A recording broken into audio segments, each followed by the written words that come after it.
कचरा तो निकालवानो, खेती करवानुं छे ने, तो कचरा तो निकालवानुं छे, पण आ कचरो शुं करवानुं? एक जग्या भेगा करो, भेगा कर दो अने भेगा करवा पछी शुं करवानुं?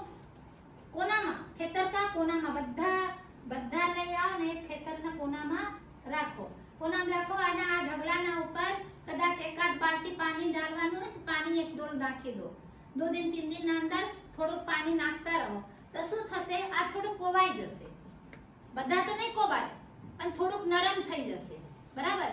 પણ જ્યારે તમે ફસલ ખેતરમાં ફસલ નાખો ને તો બચ્ચે બચ્ચે લાઈનના બચ્ચે બચ્ચે આ જો ઘાસ છે ને તમારા ખેતરના કચરો છે ને આ નાખી દો, નાખી દો। આ જો બિયારણ બી હોય ને, નિંદામણના બિયારણ હોય ને, આ જો પાણી નાખો છો ને તો ફણવા આવી જાય, તો પછી જ્યારે તમે ખેતરમાં નાખશો ને તો નહીં ઉગેગા, બરાબર?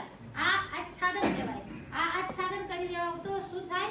જમીન ઢાંકાયેલા રહે છે અને આના ઉપર જો જીવામૃત પડે, બીજામૃત પડે તો શું થાય? આ છાણના ગંધથી જો અળસિયા ભીખથી સમતાઈ ગયા છે, આ ઉપર આવે છે, ઉપર આવે છે।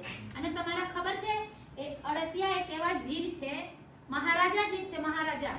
આપણે તો તમે જો રસ્તેથી આયા મોરવા હડપથી પાછળ ઉसी रस्ते से जाओगे ना, बरसों बरस वही रास्ता चलेगा, पर केचुआ अड़सिया एक एवा जीव छे, एक रास्ता पर एक ज बार चले। एक बार जो रास्ते से आया बीजा बार जाने के लिए उस रास्ते से नहीं जाएगा, दूसरा कानू पड़ेगा। तीसरे दिन अगर उसको निकलना है ना तो तीजी रास्ता पड़से। तो तुम्हारा खेतर में अगर 1000 अड़सिया होय तो एक दाड़म कितना कानू पाड़े?